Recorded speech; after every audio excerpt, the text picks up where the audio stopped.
Hello friends, नमस्ते। आज अपन कक्षा 10 की प्रश्नावली 4.2 के बारे में अध्ययन करेंगे। 4.2 के मैं 4 सवाल पूर्व वीडियो में बना चुका हूँ।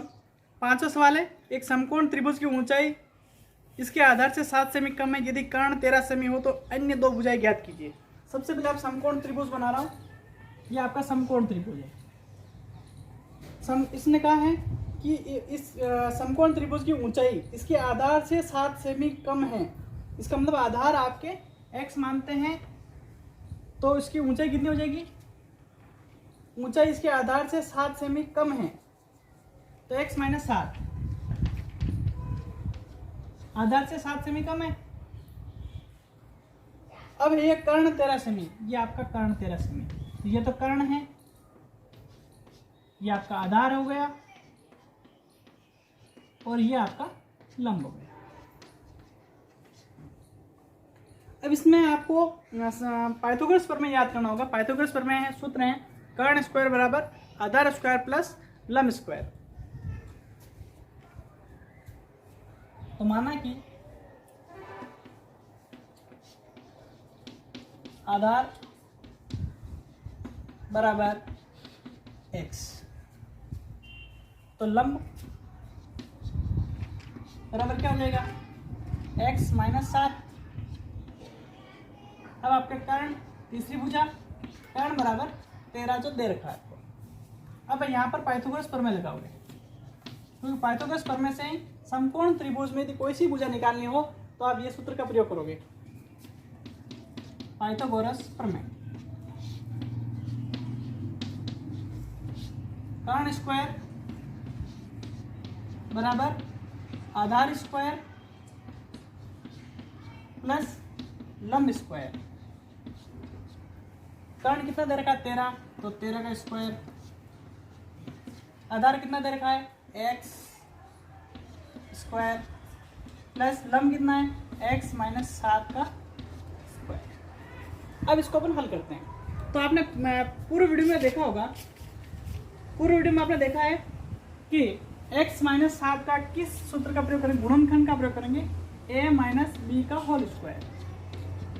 क्या सूत्र था? a square minus 2ab plus b square.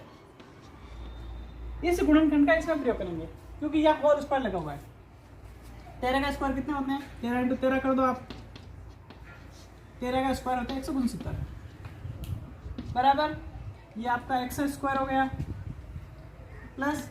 अब इस रूप में a की जगह आप x लिखोगे और b की जगह 7 लिखोगे।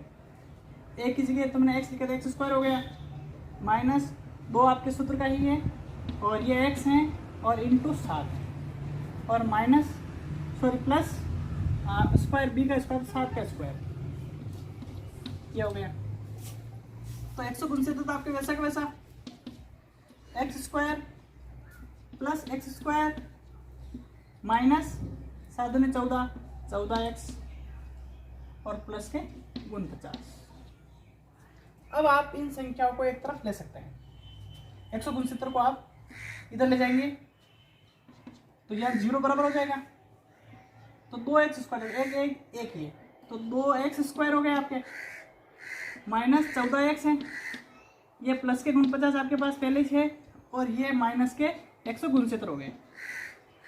अब 169 घटाओगे आप 169 में से गुण 50 घटा दोगे तो 9 गुण हो गए 0 और 6 मुँह 2 गया 4 गया तो 2 120। 120 किस के होंगे? माइनस के 120 होंगे आपके पास। तो यहाँ लिख रहा हूँ मैं 2x स्क्वायर माइनस 14x और ये माइनस के 120। अब इस पूरे समीकरण में 2 का भाग पूरा पूरा जा रहा है। यहाँ पर आप 0 लिख सकते हैं, 2 का भाग दो क्या मिलेगा? x स्क्वायर माइनस 7x और माइनस के 60। अब आपको माइनस 7 के 2 टुकड़े ऐसे करने हैं कि आपको गुणा करो तो आपको 60 मिले और गुणा फिर आप जोड़ो तो माइनस के 7 आ जाए। तो एक संख्या आपको प्लस की एक माइनस की होनी चाहिए। इसका मतलब ये होगा कि एक संख्या आपकी प्लस की होगी, एक माइनस की होगी। हमें चाहिए माइनस की संख्या शेष, इसका मतलब माइनस की संख्या रखेंगे बड़ी और बाकी संख्या रखेंगे छोटी। इसका मतलब 7 से बड़ा ही चाहिए। तो 8 के पाड़े में 60, अपन 8 नहीं लेंगे और ज़्यादा लेंगे अपन 8, क्योंकि वापस हमें 1 चाहिए, तो 8 में से 1 प्लस कर लेते हैं, 8 एकम 8 हो जाते हैं। फिर 9, तो 9 दूनी 18, छेद नहीं होता है। फिर 10 3 30 होते हैं। 11 इंटू 4 11 44, 12 इंटू 5 तो 12 पंजे 60। इसका मतलब ये हुआ कि आप माइनस के तो होंगे 12 और प्लस के होंगे 5। इन दोनों संख्या गुणा करो, जोड़ो तो आपके माइनस की संख्या बड़ी तो माइनस के साथ मिल जाएंगे, और इन दोनों गुणा करने पर 60, प्लस माइनस गुणा होने पर माइनस, हमें ये चीज़ चाहिए। अब देखो एक्स स्क्वायर, अब -7 की जगह पर मैं -12x और प्लस के 5x -60, इस जीरो को मैं आप उधर लिख सकता हूँ। एक्स स्क्वायर -12x, एक बार वापस पूरा लिख रहा हूँ मैं, प्लस 5x और -60 बराबर 0। अब इन दोनों में से क्या कॉमन आ रहा है? x कॉमन आ रहा है, ये x -12, इनमें से क्या कॉमन आ रहा है? 5x -12 बराबर 0। अब इसको अपन हल करते हैं, देखो x + 5 और x -12 बराबर 0। अब इनको अलग अलग कर लेते हैं, x + 5 बराबर 0 और x -12 बराबर 0। अब ये 5 उधर चले जाएंगे पक्षांतर में, तो क्या हो जाएगा? -5 और x बराबर 12। तो संख्यात्मक मान क्या होता है? 12 होता है। संख्यात्मक मान हमेशा किसी भी भुजा की लंबाई अपन देखेंगे तो 12 ही आनी चाहिए ना, प्लस में, क्यों माइनस में तो कोई भुजा की लंबाई होती नहीं है। तो क्या होगा? आधार बराबर 12 सेमी। अब आपको निकालना है लंब, तो इसने कहा है कि आधार में से 7 कम है, लंब आधार कितना? 12 में 7 कम है, कितना है? 5। अब ये अपन पाइथागोरस प्रमेय से द्वारा इसकी शुद्धता सिद्ध कर सकते हैं। देखो यहाँ पर कर्ण स्क्वायर बराबर आधार स्क्वायर प्लस लंब स्क्वायर लिखा हुआ है। कर्ण का स्क्वायर कितना आ रहा है? 169।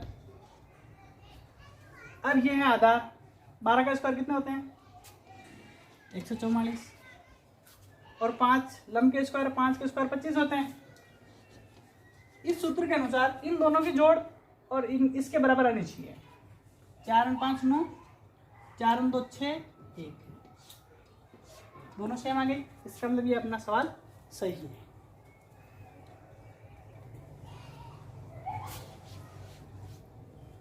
अगला सवाल,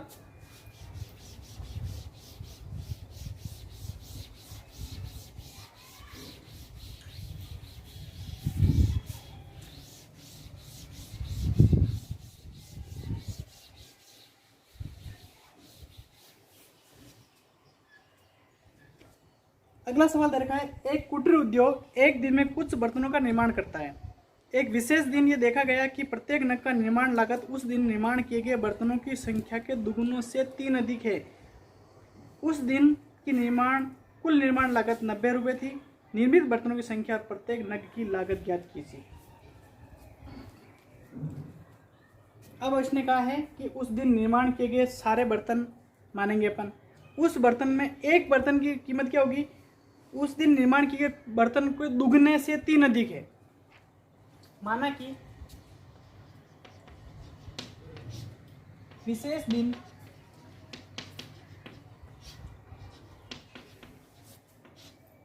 कुल निर्मित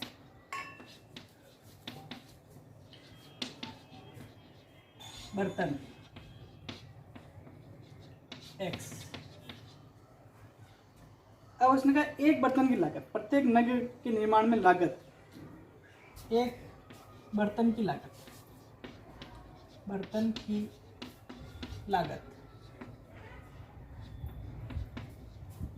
कितनी हो जाएगी? इसने कहा है कि उस दिन निर्मित खिलौनों को 2 गुने से 3 अधिक है, तो x 2 से गुणा और 3 अधिक है तो 3 जोड़ दिया आपने, इसका मतलब 1 खिलौने की लागत इतनी होगी। अब आगे दिया इसने कुल निर्माण लागत, कुल बर्तन इतने बने, एक बर्तन का मूल्य यह है, कुल बर्तन इतने बने हैं, एक बर्तन का मूल्य यह है। तो अपन कुल लागत हमें दे रखी, जैसे आपने कोई 5 किलो केले लिए और 10 का भाव है तो कितना हो गया, 1 किलो का 10 रुपये, 5 किलो ले कितने हो जाएंगे 50। उसी प्रकार इसको और इसको गुणा करने पर हमें दे रखा है इसने 90 रुपये। क्या दे रखा है 90 रुपये। इन दोनों को गुणा करेंगे अपन तो हमें कुल निर्माण लागत 90 आनी चाहिए प्रश्नानुसार।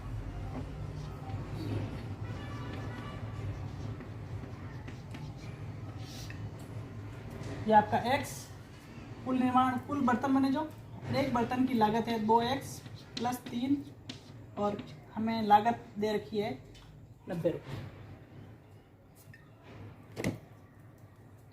अब इसको अपन हल करते हैं। देखो x को गुणा पहले से 2x को होगा, फिर x को गुणा 3 से होगा, तो x को गुणा 2x से करें कितना हो जाएगा 2x², फिर x को गुणा 3 से करेंगे 3x बराबर 90। अब इनको अपन पक्षांतर कर लेंगे, 2x² + 3x - 90 बराबर 0। अब यहाँ पर 90 को 2 से गुणा करो, 180, वो भी माइनस के 180 आ रहे, और ये आपके 3। अब इन दोनों को किससे गुणा करें, गुणा करो मतलब हल करो। अब एक यहाँ पर देखने पर बताएं कि हमें चाहिए 180 माइनस के, ये 3 है प्लस के, और प्लस के 3 है, इसका मतलब हमें एक संख्या तो प्लस की होगी और एक होगी माइनस की।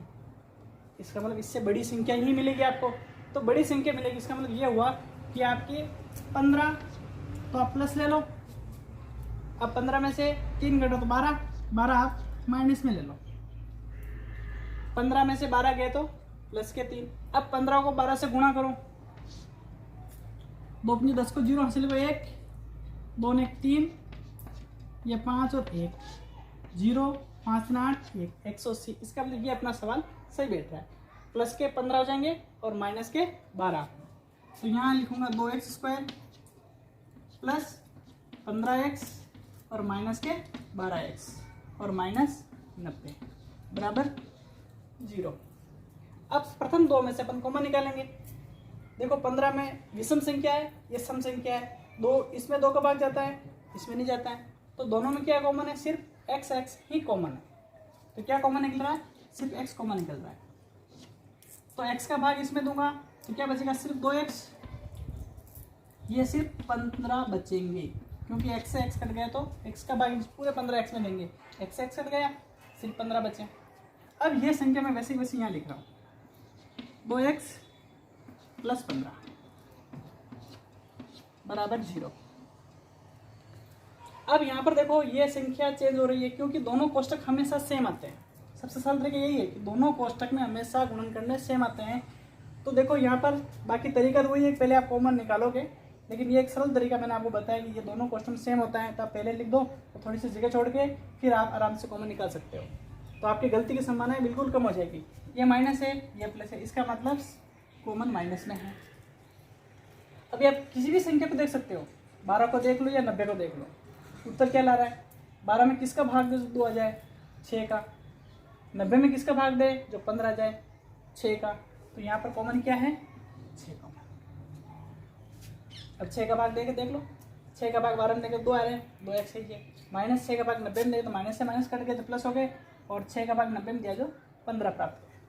तो अगली कंडीशन क्या होगी, x - 6 और 2x प्लस के 15 बराबर 0। अब अपन दोनों को अलग अलग करते हैं, x - 6 बराबर 0, तो x बराबर क्या मिलेगा आपको 6 मिला। अब इसको हल करते हैं, 2x + 15 बराबर 0, 2x, अब ये 15 माइनस में चले गए, अब ये 2 गुणे में तो भाग में चला जाएगा, x बराबर -15/2। अब उस दिन निर्माण किए गए खिलौने क्या माइनस में हो सकते हैं क्या, नहीं, तो ये सवाल अपना सही माना जाए, क्योंकि उस दिन कार्य किया गया है तो कार्य माइनस में हो ही नहीं सकता है, तो उस दिन बर्तनों की संख्या क्या हो जाएगी, x। 6 दिन विशेष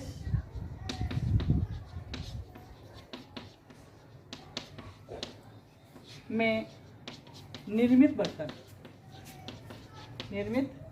बर्तन बराबर 6 मिल जाएंगे। अब इसने कहा है एक बर्तन की लागत,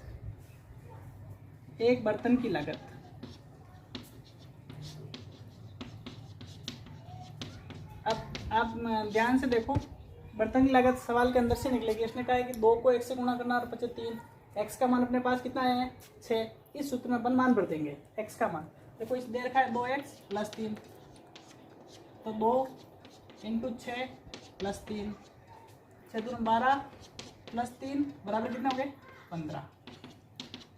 अब देखो एक बर्तन की लागत कितनी है 15, बर्तन कितने बने 6। अब इस सूत्र के अनुसार जमते ही नहीं जमते, देखो आप x हो गया, x का मान 6 है, दुगने से 3 अधिक है 12 और +3 15। अब आप ये देखोगे कि उस दिन कितने लागत कितनी आई 90 रुपये। 15 को 6 से गुणा करो, 15 से 90, इसका मतलब अपना सवाल बिल्कुल सही बैठ रहा है। इस प्रकार ये सवाल आपका पूरा हुआ, 4.2 कंप्लीट हो चुकी है। देखते रहिए, सीखते रहिए। Thank you very much.